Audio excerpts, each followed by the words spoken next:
समस्त जैन भाइयों बहनों से जय जिनेंद्र। आज इस वीडियो का जो सब्जेक्ट है वो जैन तीर्थ क्षेत्रों की जो सुरक्षा उससे रिलेटेड है।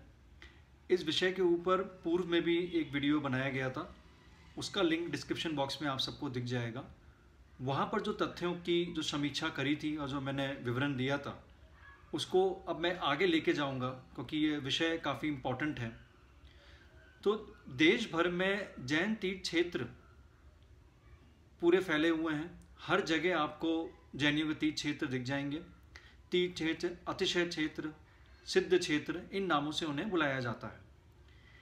इसमें से तीर्थ क्षेत्र, जिनमें बहुत से ऐसे तीर्थ क्षेत्र हैं जिनकी केंद्रीय, जिनकी एक सेंट्रल लेवल पे, नेशनल लेवल पे उनकी इंपॉर्टेंस है, और बहुत से ऐसे तीर्थ क्षेत्र हैं जिनकी स्टेट लेवल पे या लोकल या रीजनल लेवल पे भी उनकी बहुत ज़्यादा इंपॉर्टेंस है।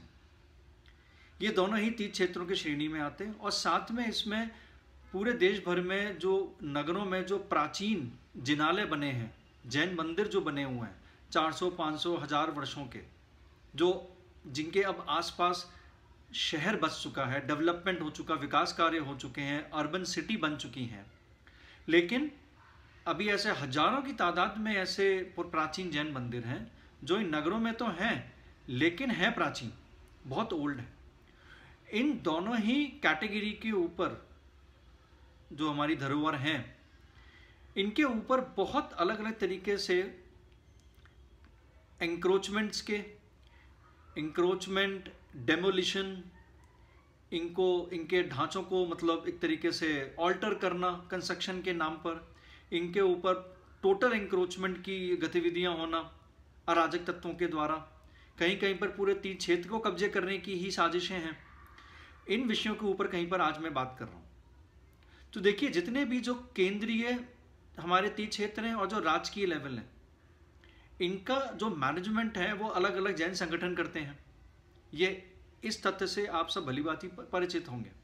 ये जैन ऑर्गेनाइजेशंस या तो सेंट्रल लेवल पे एस्टैब्लिश्ड हैं, जैसे मान लीजिए एक संस्था है भारतवर्षीय दिगंबर जैन तीर्थ क्षेत्र कमेटी, जिनका मुंबई में हेड ऑफिस है, जिनके पास भारतवर्ष के अधिकांश जो बड़े जो तीर्थ क्षेत्र हैं, सिद्ध क्षेत्र हैं, अतिशय क्षेत्र हैं, वो उनके कंट्रोल में है।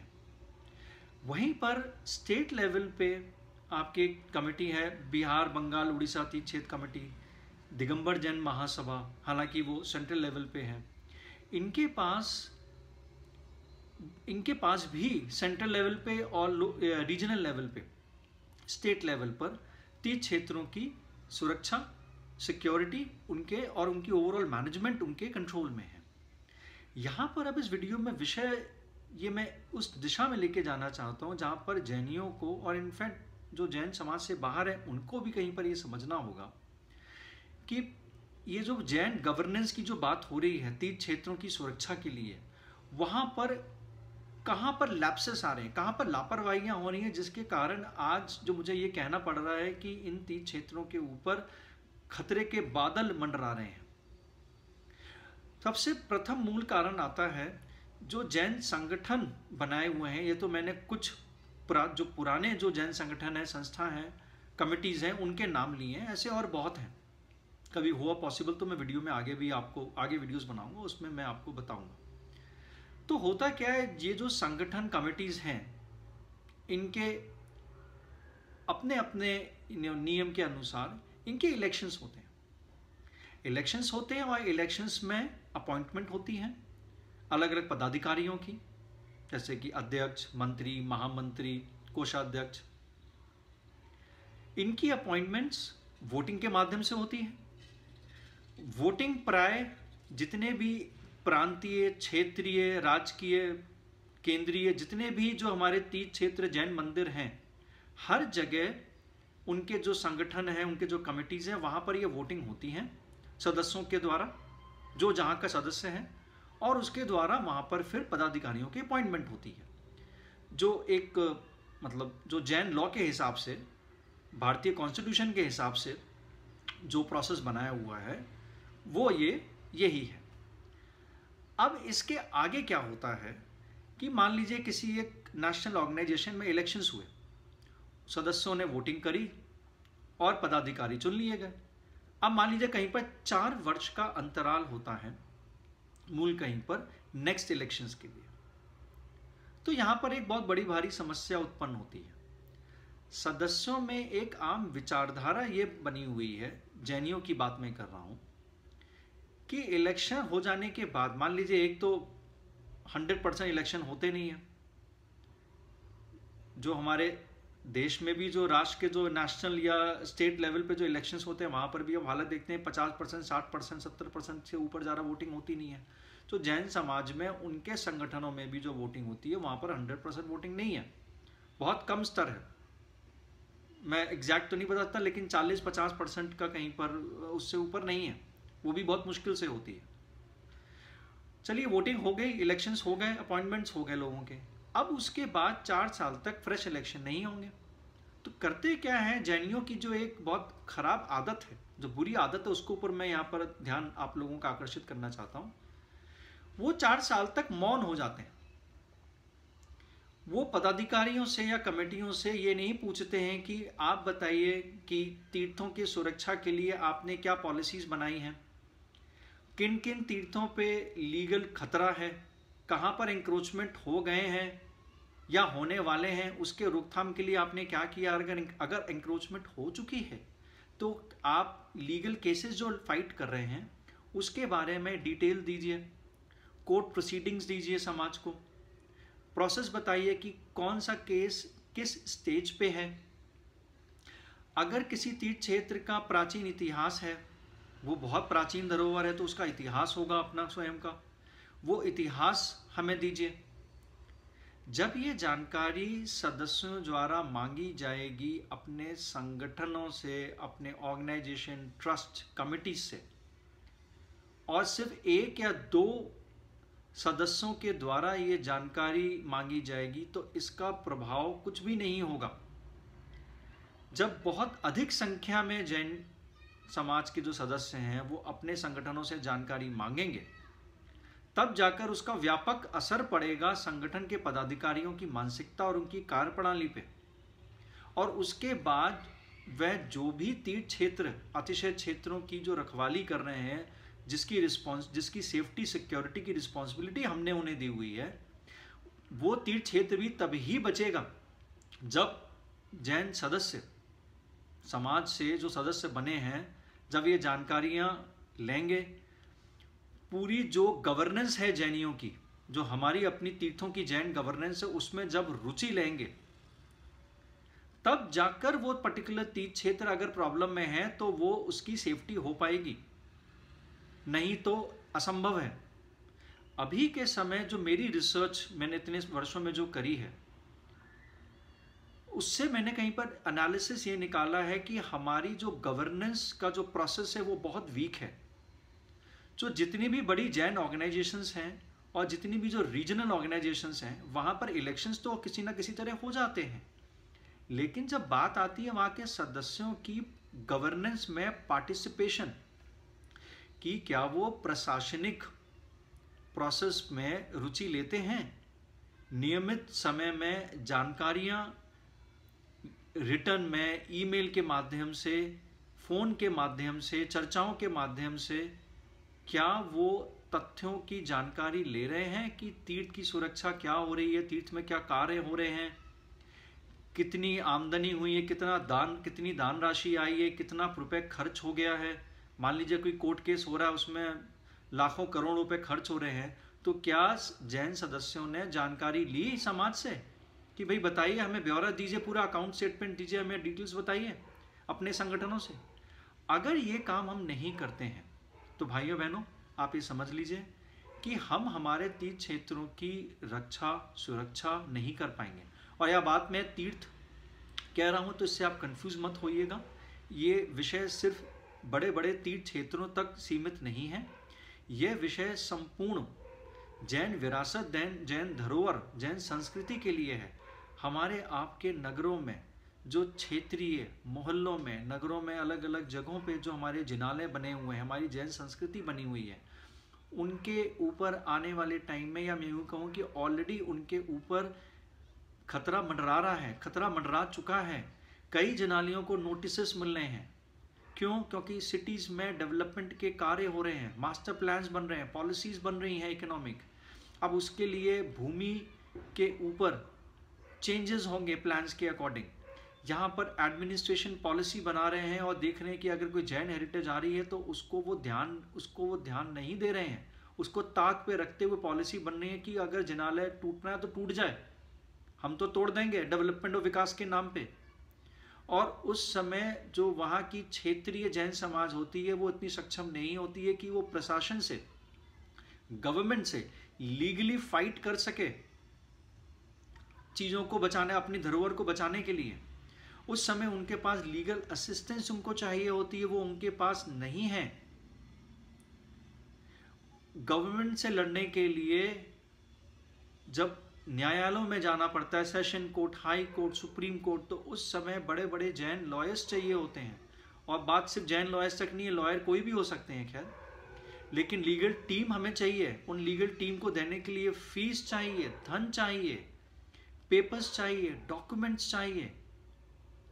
वो पूरी, मान लीजिए अगर वहाँ की कोई हिस्ट्री है, 400 वर्ष प्राचीन कोई जिनालय है किसी नगर में और अब वहाँ पर सड़क चौड़ीकरण हो रही है, तो उसके अगर पेपर्स कंप्लीट नहीं होंगे तो आप सोचिए कि आप हाई कोर्ट या सुप्रीम कोर्ट या सेशन कोर्ट में कैसे अपनी जो क्वेरी उसको आप कैसे रखेंगे, अपने केस को कैसे स्ट्रांगली प्रेजेंट करेगा आपका लॉयर, चाहे वो जैन हो या नॉन जैन हो, कोई भी हो।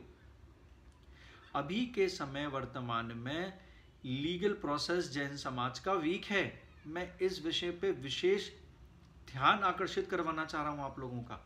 प्लीज ये वीडियो थोड़ा लंबा हो रहा है लेकिन आगे देखिए इसको आप, नहीं तो हमारे तीर्थों के ऊपर, हमारे प्राचीन धरोहर संस्कृति के ऊपर बहुत अटैक्स हो रहे हैं और होने वाले हैं अगर हम नहीं समय पे चेते and we do not become preventive.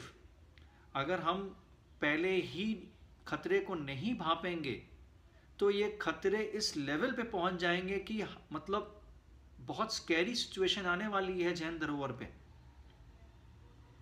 तो संगठनों और ट्रस्टों कमिटीज का जो प्रोसेस है उसमें अगर जैन सदस्य पार्टिसिपेट नहीं करते हैं, पार्टिसिपेट करने के तरीके क्या हैं? आप उन्हें चिट्ठी लिखें, आप उन्हें अभी आईटी के एनवायरनमेंट में आप उन्हें ईमेल्स लिखिए। अगर कोई पदाधिकारी व्हाट्सएप से जुड़े हैं तो उनसे आप व्हाट्सएप पे अपडेट्स लीजिए, उनके स्टाफ जो अपॉइंटेड है उनसे अपडेट्स लीजिए।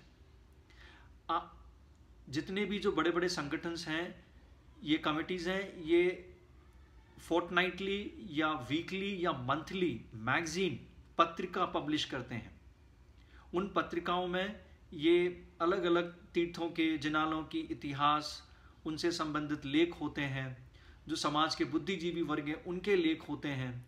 बहुत सारी जैन समाज, जैन संस्कृति से जो कंसर्न जो समाचार हैं, ज्ञान है, जानकारी हैं, मुनियों के उपदेश हैं, उनके लेख हैं, समाज को जागृत करने के लिए जो वो बता रहे हैं, वो समस्त जानकारी इन पत्रिकाओं में होती हैं। ये पत्रिकाएं फिजिकल फॉर्म में भी डाक के द्वारा आती हैं, कोरियर के माध्यम से आती हैं, और अब आजकल ऑनलाइन भी आपको ईमेल के द्वारा आपको पीडीएफ के माध्यम से प्राप्त हो सकती हैं।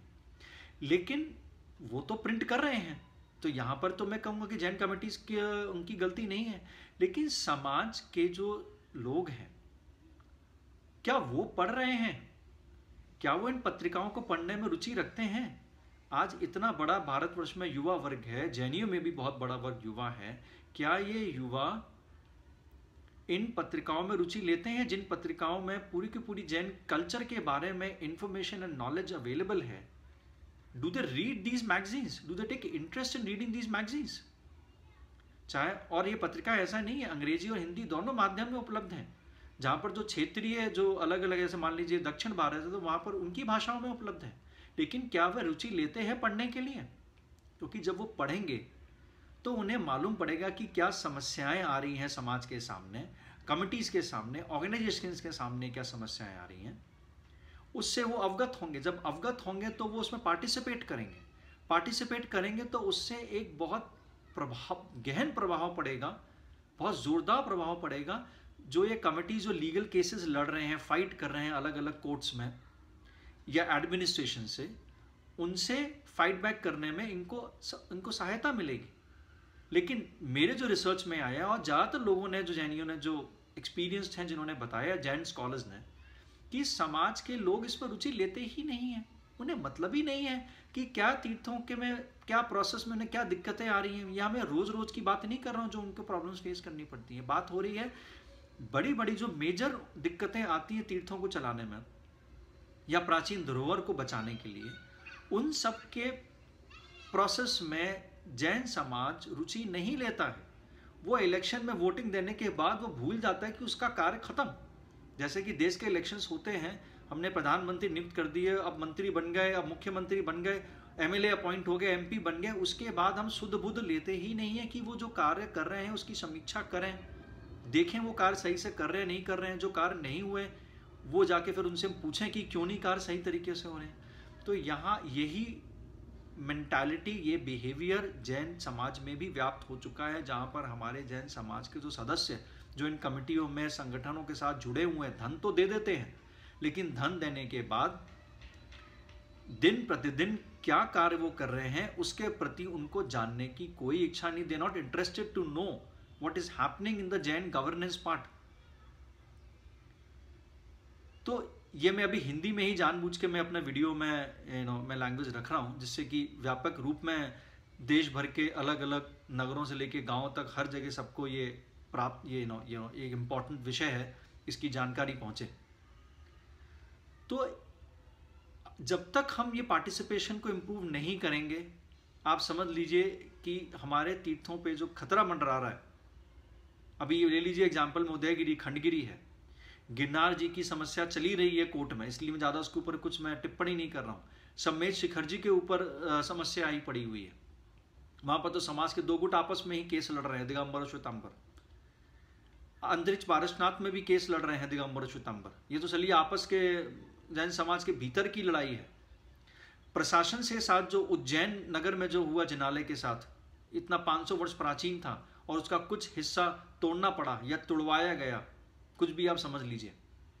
ऐसे कितने सारे जैन धरोहर हैं जिनके ऊपर खतरा आ रहा है। अभी हाल ही में आज मुझे प्रातः मालूम पड़ा, रानौली करके जगह है, सीकर शहर राजस्थान, सीकर शहर से 20 किलोमीटर दूर रानौली नगर है, वहाँ पर प्राचीन जिनालय है, 150 वर्ष प्राचीन।